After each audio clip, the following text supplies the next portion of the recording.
हो गया। Hello student, कैसे हैं? अच्छे हैं। तो अब हम लोग एक प्रश्न देखते हैं जो बहुत ही आसान है, लेकिन क्या करता है, प्रश्न को घुमा देता है। अगर जो सारा अंक रहता है इसमें तो आप लोग सोचते बहुत आसान है, यक्स आ जाने से आप लोग समझ नहीं आता है क्या करें, कैसे यक्स का मान निकालें। तो जो भी नियम है उसी नियम के अनुसार ही हम लोग चलेंगे और उसके बाद यक्स का मान हम लोग निकालेंगे। और यह कौन सा आंकड़ा अवर्गीकृत है, अवर्गीकृत आंकड़ा वर्गीकृत आंकड़ा नहीं है। और इस अवर्गीकृत आंकड़े में समांतर माध्य दिया हुआ है। समांतर माध्य कितना है? समांतर माध्य 15 है। कितना है? 15 है। तो अब यक्स का मान ज्ञात करना है। तो देख लीजिए सबसे पहले कितनी राशियां, देखिए 1 2 3 4 5 6 7, कितना है? 7 है। तो हम लोग जानते हैं समांतर माध्य बराबर क्या होता है? समांतर माध्य बराबर होता है, समांतर माध्य बराबर होता है सिग्मा यक्स बटे क्या होता है? हाँ, सिग्मा यफ या क्या करते हैं, यन कर लेते हैं ना।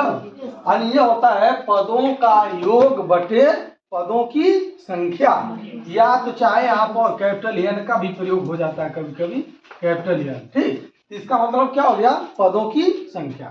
तो समांतर माध्य कितना दिया है? 15। तो यहाँ क्या करते हैं, 15 हम लोग रख लेते हैं बराबर पद कितना अभी भी हम लोग जोड़े हैं, कितना है?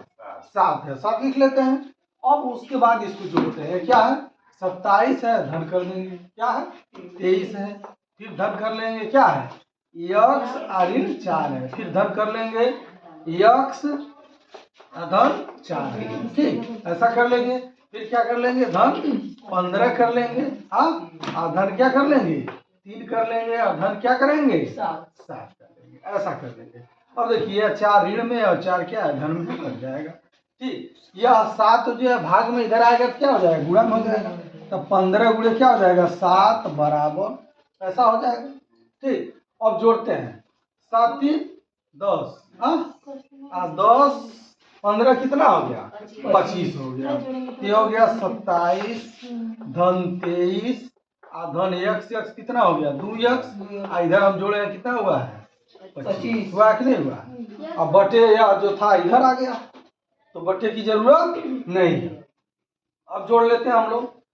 5 और 3 कितना हो गया? 8। 8 और 7 कितना हो गया?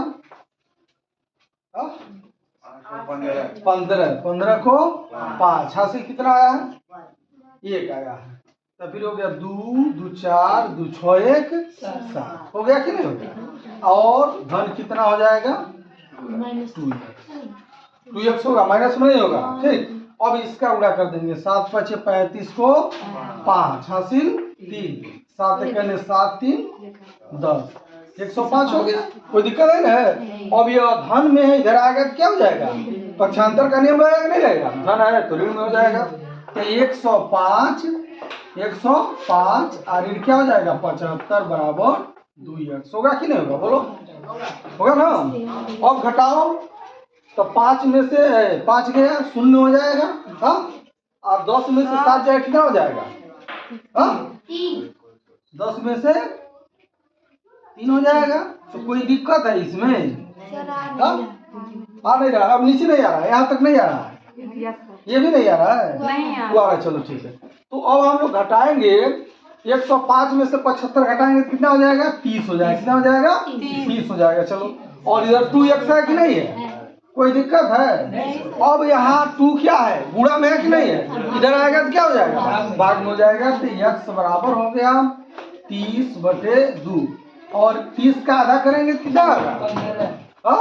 30 का आधा करेंगे कितना हो जाएगा? 15। इस प्रकार जो है यहाँ पर जो अज्ञात राशि x है उसका मान कितना है? 15। तो समांतर माध्य भी संयोग से 15 था। तो इस प्रकार यह प्रश्न क्या हो जाता है? सॉल्व हो जाता है। यह कोई बहुत ही कठिन प्रश्न नहीं है, ठीक, लेकिन समझने का फेरा है। रोक दो।